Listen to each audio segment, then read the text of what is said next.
Hola, ¿qué tal, amigo? Bienvenidos sean todos y todas. Tal y como les prometí en el tutorial anterior sobre el análisis de la ley 4620 sobre revalorización patrimonial, de amnistía fiscal y de facilidades de pagos, yo le prometí que vamos a trabajar ahora con la parte práctica, basado en lo que establece la propia ley y la modificación que se le hizo posteriormente sobre lo que tiene que ver con la ley 721 también. La ley 721. Entonces, ¿qué pasa? Que la ley 721 es una modificación a la ley 4620. Como le decía al principio, es una ley de revalorización patrimonial, de amnistía fiscal y obviamente de facilidades de pago sobre deudas tributarias. Bien. Luego se le hace una modificación para reincorporar otros beneficios mayormente a la ley 4620. Dentro de esos beneficios, una prórroga más de unos 90 días para las personas que quieran acogerse a esta ley con las facilidades que establece, y también una serie de condiciones que no daba o no da la 4620 al principio sobre lo que son facilidades de pago, sobre todo con el tema de lo que son los recargos y los intereses indemnizatorios, atendiendo a cierta característica dependiendo de el tipo de deuda y la condición en que se dé la deuda. Bien, ok, entonces, bienvenidos una vez más sean todos y todas a este canal de la firma de consultores y asesores Films. Entonces, fíjense aquí de entrada, nosotros tenemos un portal de servicios, de los diferentes servicios que ofrecemos en el ámbito de lo que es la contabilidad y la parte que tiene que ver con la contabilidad financiera como tal, los servicios impositivos, los servicios de auditoría, los servicios que tienen que ver con asuntos de nómina, de lo que es el Ministerio de Trabajo, lo que tiene que ver con asuntos de TCS, todo eso. Nosotros lo trabajamos. El tema que tiene que ver con contabilidad por iguala. Bien. Procedemos. Entonces, fíjense, nosotros tenemos aquí la ley 4620, promulgada en fecha 19 de febrero del 2020. Esa ley, como yo le decía en el tutorial anterior, tiene una norma que es la norma 520 del 7 de octubre del 2020. Luego tenemos la ley 721, que es, como le decía, sobre reincorporaciones a la 4620. Luego esa misma ley, la DGI, emite una norma que es la 221 del 16 de febrero del 2021. Ok, chévere. ¿Qué procuramos con esta presentación que le estamos haciendo? Bueno, llevarlo a usted a la interpretación, al conocimiento, al proceso de cada uno de todos esos beneficios que otorga la ley. Por eso le dije al principio, vamos a ver también la parte práctica, cómo lo establece la ley. Ok. Fíjense. ¿De qué trata esta ley como tal? Trata de 3 procesos diferentes. Trata sobre revalorización patrimonial, en primer punto, el punto A, que es un 2% el que se acoge a la ley y quiere revalorizar su parte, sobre todo su patrimonio, tiene que pagar por esa diferencia de ese incremento patrimonial un 2% como un impuesto único. En el punto B, de amnistía fiscal tiene que ver con los ingresos. Es decir, que para los últimos 3 años, como dice la 4620 del 2017, 18 y 19, usted paga en promedio de todos los ingresos de esos 3 años, usted lo totaliza, lo divide entre 3, lo vamos a ver en el caso práctico, y pagaría 3.5% sobre esa amnistía fiscal. Y el punto número 3 son facilidades para el pago de deudas tributarias. Por eso decimos que la ley trata de 3 procesos diferentes. Y ahí están. Bien. Ahora, ¿qué vamos a hacer? Déjenme yo irme a la otra pantalla para que ustedes vean en qué consiste realmente la 4620. La 4620.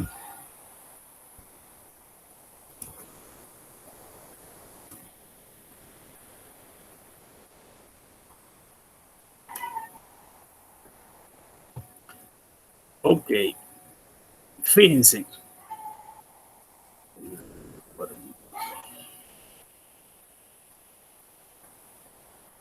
Vamos a verlo aquí, vamos a verlo aquí. Vamos a verlo. Ok, bien, continúo.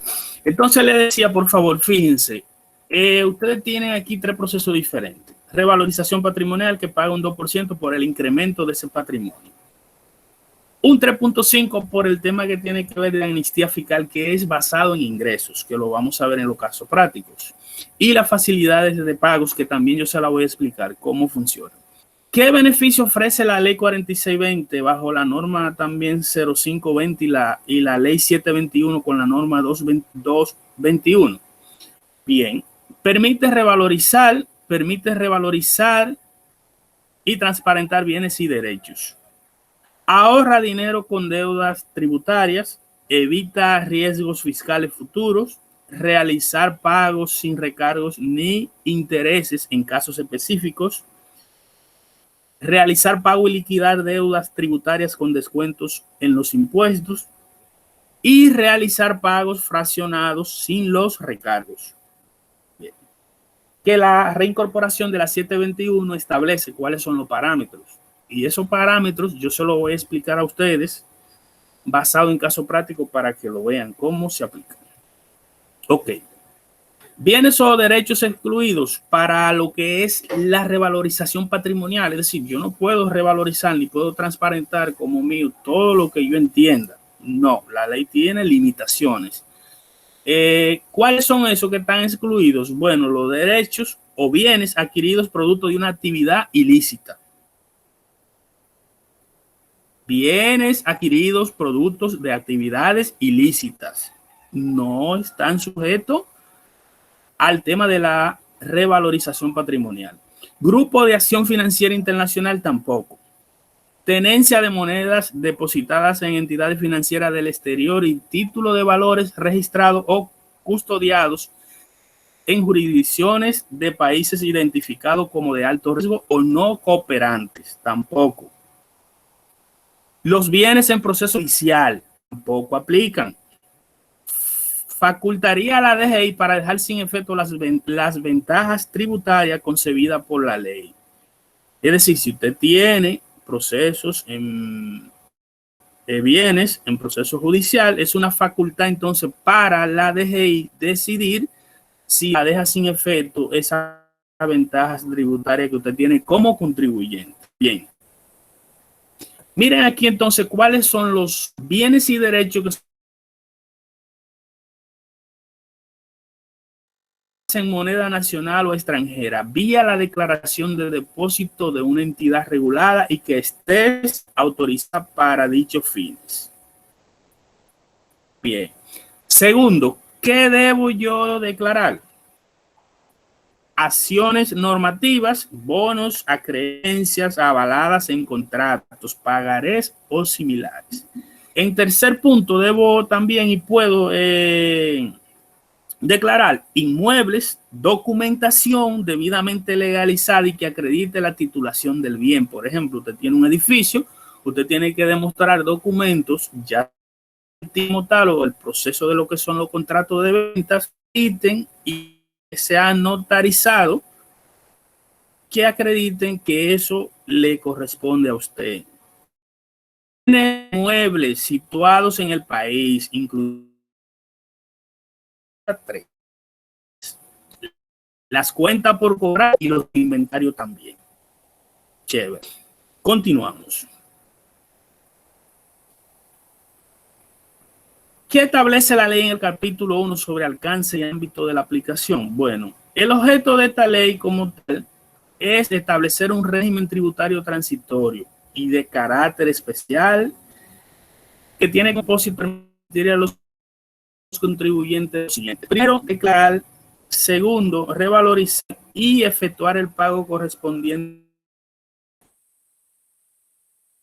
y excesivo respecto a aquellos bienes o derechos que se especifiquen en el artículo 4 de la ley 4620.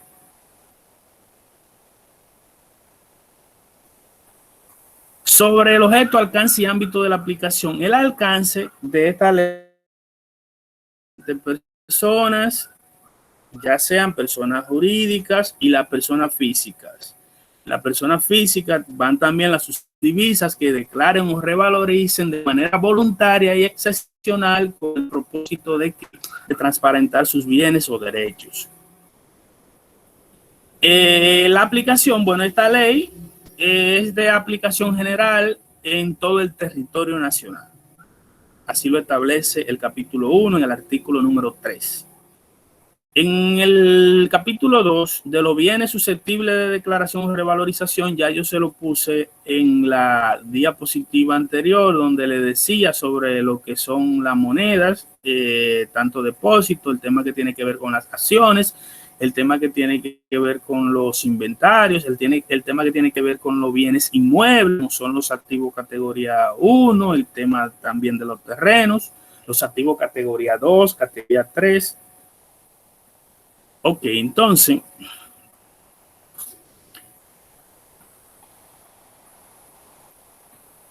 continuamos.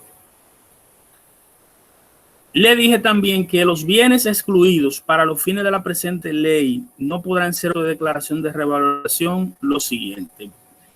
Bienes activos que hayan sido adquiridos producto de una actividad ilícita, lo cual, en caso de establecerse por decisión judicial, facultaría a la Dirección General de Impuestos Internos a dejar sin efecto las ventajas tributarias que hayan resultado de la aplicación de la presente ley.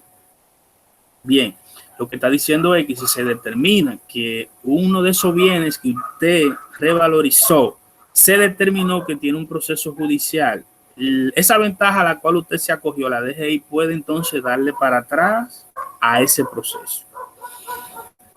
Y tiene que ver, que ya se lo expliqué, vuelvo y les reitero, tenencia de moneda depositada en entidades financieras del exterior y título de valores registrados. De las formalidades para la declaración o revalorización, los bienes muebles deberán ser declarados y revalorizados conforme al valor de mercado. Eso lo establece la ley. El valor de mercado se determinará restando al valor de adquisición la depreciación obtenida mediante un mecanismo establecido en el Código Tributario, que establece también que los bienes inmuebles declarados o serán declarados o revalorizados conforme al valor de mercado. Este valor de mercado será sustentado por documentos fehacientes de validez de costo de adquisición. En caso de no contar con estos documentos, ¿qué permite la ley? Bueno, se permitirá utilizar el valor resultante de una tasación efectuada por un profesional debidamente acreditado para tales fines. Cuando el valor sea sustentado en una tasación, este podrá ser objeto por la Dirección General de Impuestos Internos, de acuerdo a lo dispuesto por el Código Tributario. Bien, pero ¿qué pasa? La ley te da también la condicionante. Si tú no tienes la forma de determinar cuál es el valor de o costo histórico de tu edificio, por ejemplo, o del bien que tú vas a declarar o revalorizar, pues entonces tienes que acogerte bajo los parámetros que tiene la DGI sobre lo que es el costo de adquisición, por lo que es el ajuste por inflación, mediante el coeficiente que se establece y que ellos de manera lo actualizan todos los años. La formalidad para la declaración o revalorización dice que para determinar el impuesto sobre la renta por ganancia de capital en los casos de bienes de capital revalorizado o incorporado que sean enajenados o aportados en naturaleza en los periodos hasta un año posterior a la revalorización o incorporación disminuirán un 20%. Eso es un tema que hay que verlo ya con caso práctico más adelante para que podamos entenderlo. Entonces, los incrementos de revalorización de bienes que realicen personas jurídicas y que conlleven como contrapartida un aporte para futuras capitalizaciones serán contabilizados a más tardar en el cierre del próximo periodo fiscal. En caso contrario, no serán considerados parte del costo fiscal ajustado las acciones distribuidas o revalorizadas como resultado del impuesto anteriores. Lo que dice la ley es lo siguiente. Por ejemplo, usted se va a coger proceso en 2020 para lo que son los periodos que le están dando del 2017, 18 y 19 y le está diciendo que si mi incremento patrimonial fue de $1 millón de pesos, pues entonces obviamente yo voy a tener un aumento en el capital, pero ¿qué pasa?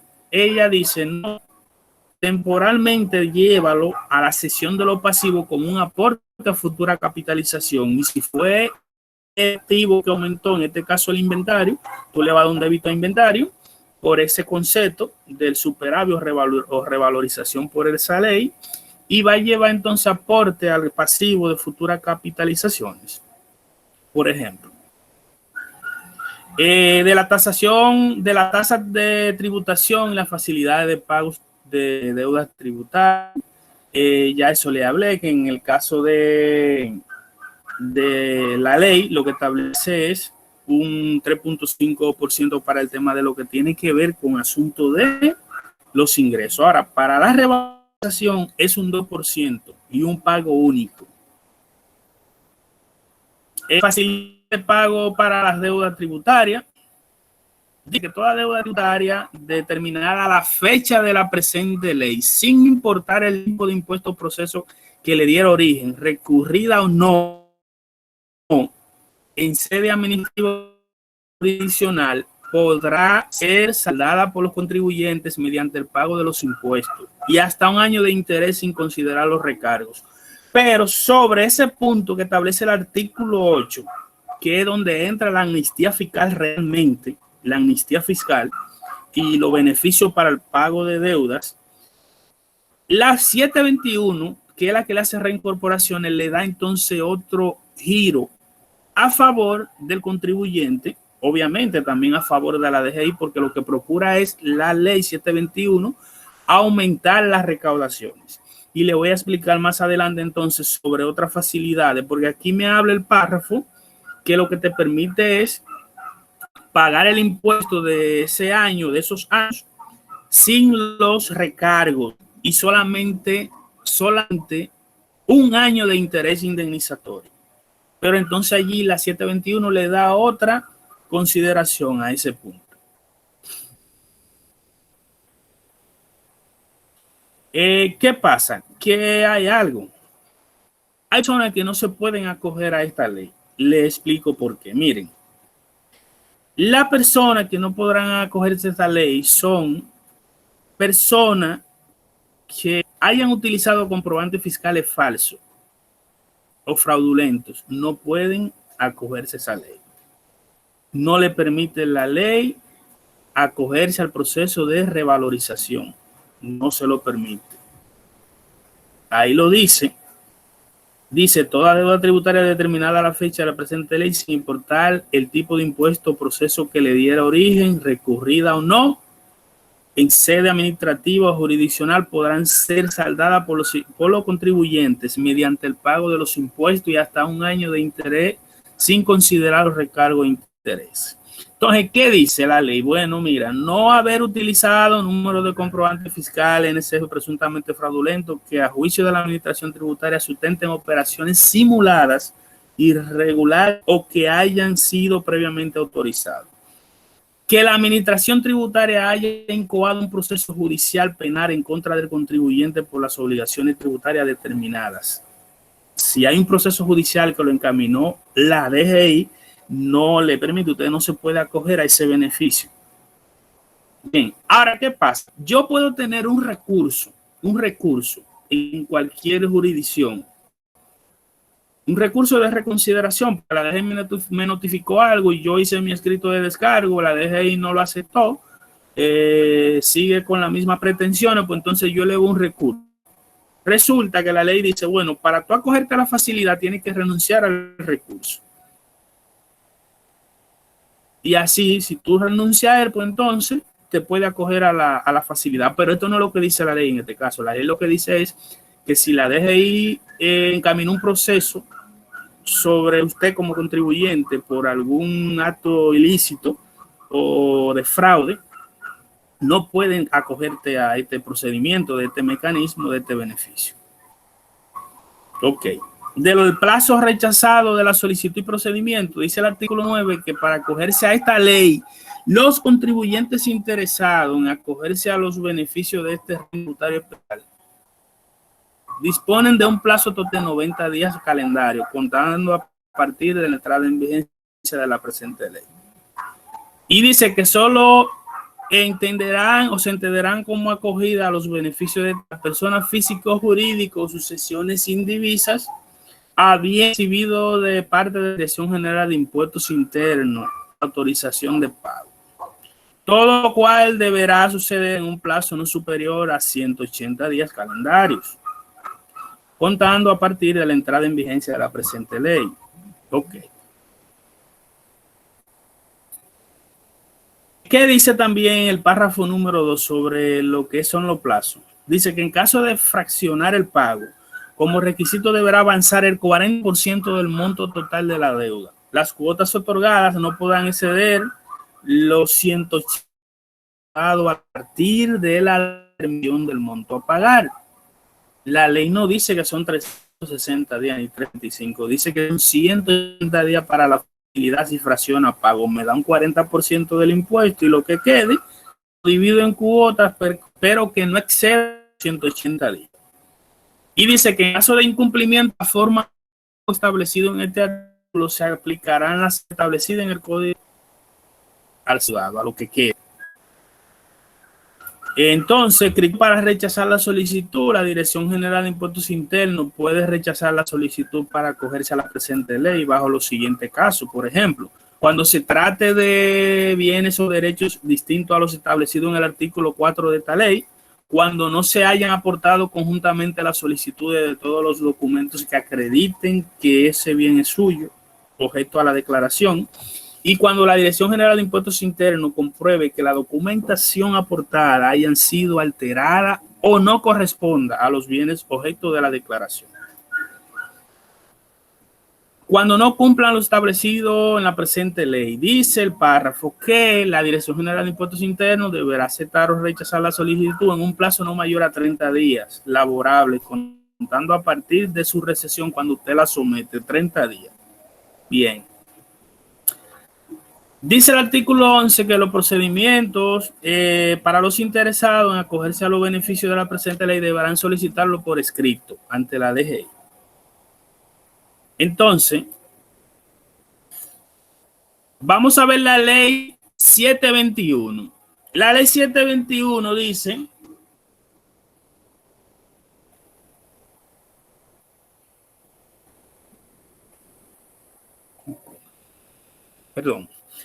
la ley 721, ¿qué es lo que dice? Bueno, en el párrafo 1 dice, si la resolución de la determinación de la deuda tributaria está en proceso de recurso en sede administrativa o jurisdiccional, la parte recurrente deberá decidir lo que le dije ahorita. O sea, usted tiene un recurso, para usted acogerse a la ley tiene que decidir de él. Usted decide de él, entonces somete el proceso y ahí usted puede aplicar. Dice también que ni la renuncia de su posición a la expresión de la intención de decidir acogerse a la modalidad de saldo antes indicada se hará constar en el formulario dispuesto por la DGI. Cierto. ¿Qué dice el artículo 9 sobre facilidades de pago de lo que es la reincorporación de la 721? Que aquellos contribuyentes contra los cuales la administración haya incoado un proceso judicial penal por las obligaciones tributarias determinadas no podrán beneficiar de la presente ley. Tiene sometido a un proceso judicial con usted por un acto ilícito, esa cosa no le permite acogerse. Resumen de la ley. La ley en este caso de la 721, ¿qué es lo que establece? Bueno, restablece por 90 días adicional la amnistía fiscal. Lo que hace es que da una prórroga más y le agrega 90 días más para el proceso de lo que es la amnistía fiscal, facilidades de deudas y la revalorización patrimonial. ¿Qué dice? Que si el que opta por la ley, por el beneficio de lo que establece la ley, y así lo deseen, para cerrar los ejercicios fiscales del 2017, 18 y 19, tiene entonces que pagar una tasa de un 3.5% sobre los ingresos promedio de los ejercicios fiscales del 2017, 18 y 19 en promedio de esos ingresos. Permite saldar deudas tributarias con un pago de un 70% sin recargos ni el interés. ¿Qué pasa? Que la 46, miren aquí donde entran los beneficios, la 4620, la ley, simplemente lo que me dice, de puedo pagar el impuesto sin recargo y interés. Pero esta dice, no, tú me puedes pagar hasta el 70% de impuestos sin recargo ni interés indemnizatorio. Es decir, te da otro beneficio también que no contempla la 4620. Siempre que se encuentren en proceso de reconsideración o recurridas por la jurisdicción contenciosa administrativa, eso es lo que establece la ley, y que se encuentren al momento de promulgar la ley 721. Si las deudas provenientes de declaraciones ordinarias, autoliquidación o rectificativa voluntaria no pagadas oportunamente, se saldarán mediante el pago del 100% del impuesto, y de eso tenemos casos prácticos para verlo. Y hasta 12 meses de intereses sin los recargos. Dice también que en caso de solicitar pagos fraccionados, debe pagar todos los intereses correspondientes. Y le voy a explicar luego allí. ¿Qué decía? Dice aquí, ver ahora, casos prácticos relacionados con qué? Con los ingresos promedios, como establece el 3.5% de la ley. Vamos a ver.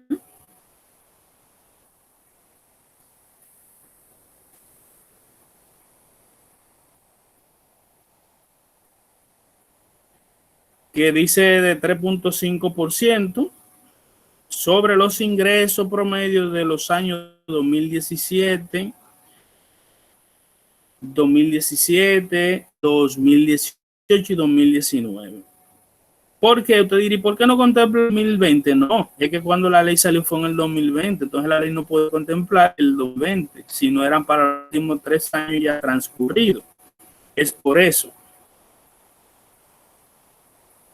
Bien, entonces, vamos a ver un ejemplo también para la revalorización. Me acojo a la revalorización y sobre el procedimiento. Vamos a ver también cómo se determina el impuesto a pagar sobre el 70% sin recargo ni interés. Y cómo pagamos el impuesto con el 100% acogiendo a la facilidad de pago mediante pagos fraccionados. Ok, entonces, para esto, vamos a verlo aquí. Vamos a verlo. Vamos a ver.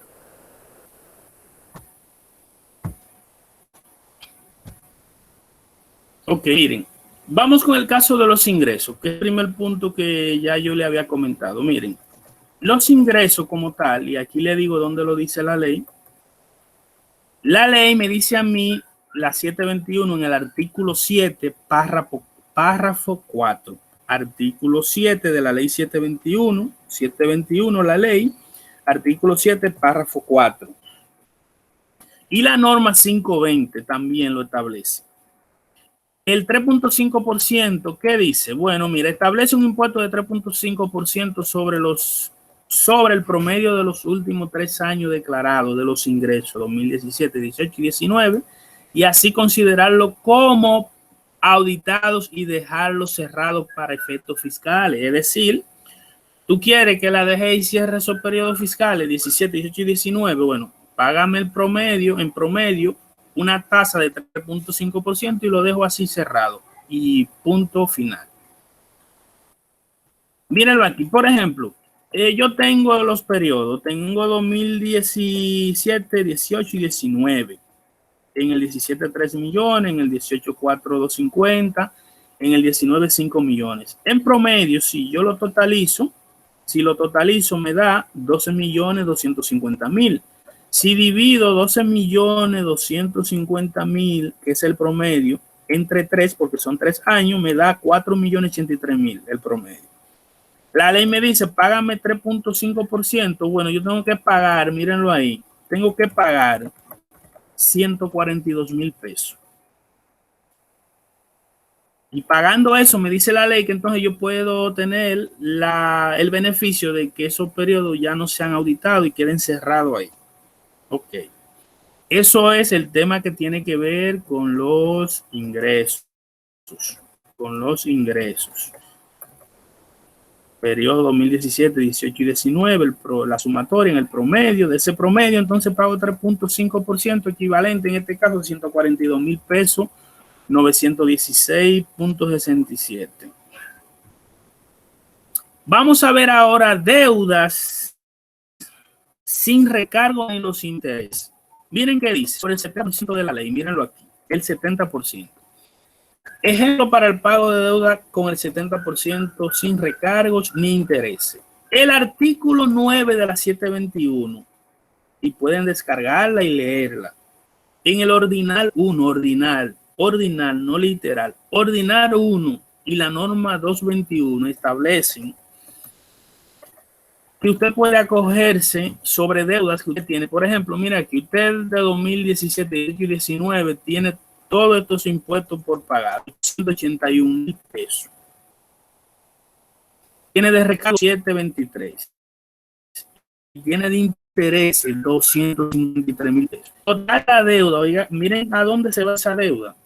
De un impuesto de 881, usted tiene un total de deuda de 1.858.000. ¿Qué me dice la ley? No, sin recargo ni intereses, no te voy a cobrar ni recargos ni intereses. Págame el 70% de eso y punto. Mírenlo ahí. De 881, yo voy a pagar solamente 617.000 pesos, pero no es de 881. Yo le debo a la renta 1.858.000. Es decir, que si yo hago aquí y digo, déjame buscar cuál es mi diferencia para que ustedes vean donde usted se ahorra dinero con esta ley, yo me estoy ahorrando 1.241.000 pesos. Mírenlo. Yo me estoy ahorrando 1.241.000 pesos. ¿Por qué? Porque yo le debo 1.858.000 a la DGI y solamente voy a pagar 617. Ok, eso es el 70% sin recargos ni intereses, como le establece que el artículo 9 en el ordinal 1, el 70% del impuesto o de los impuestos correspondientes a años que establece la ley. Ahora vamos, deudas con 12 meses, deuda con el 100% del impuesto y 12 meses de intereses, sin recargos. El artículo 9 también ordinal 1 de la ley 721 y la norma 221 me dice, cuando se trate de deudas que provengan de declaración ordinaria o autoliquidación, por ejemplo, yo hice mi declaración normal, pero yo ahora quiero hacer una rectificativa para pagar esa diferencia de impuesto. La ley aquí lo que me dice no tiene que pagar 100% del impuesto y 12 meses de interés. Mírenlo aquí. Lo mismo 881 que me dice no tiene que pagarme 881 y un promedio de interés indemnizatorio. Mírenlo ahí. Entre 3 de 84.000 pesos. Total me va a pagar no 1.858.000, 965 es. Me va a pagar el 100% todos los impuestos y nada más 12 meses de interés indemnizatorio y punto. Eso me da la opción con el 70, con el 100%, perdón, con el 100% cuando yo hago rectificativa o autoliquidación. Bien.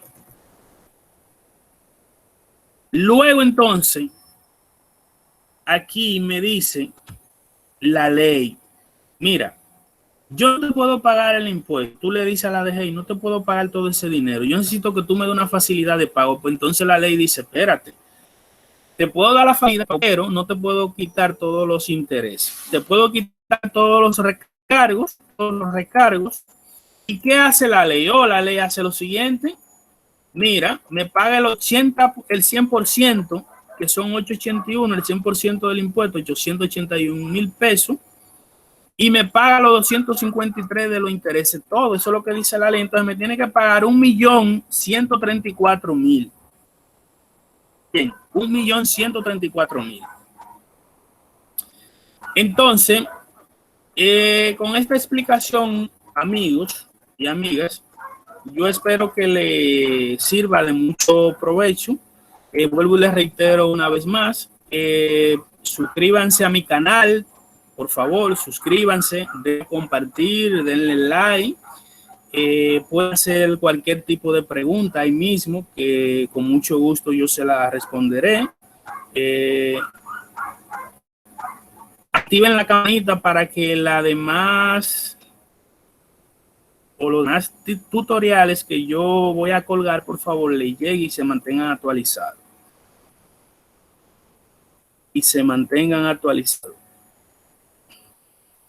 Así que ha sido un placer para mí haber compartido con todos ustedes. Gracias por su tiempo. Espero que esto les sea de mucho provecho a ustedes. Espero que les sea de mucho provecho. Así que pasen buenas.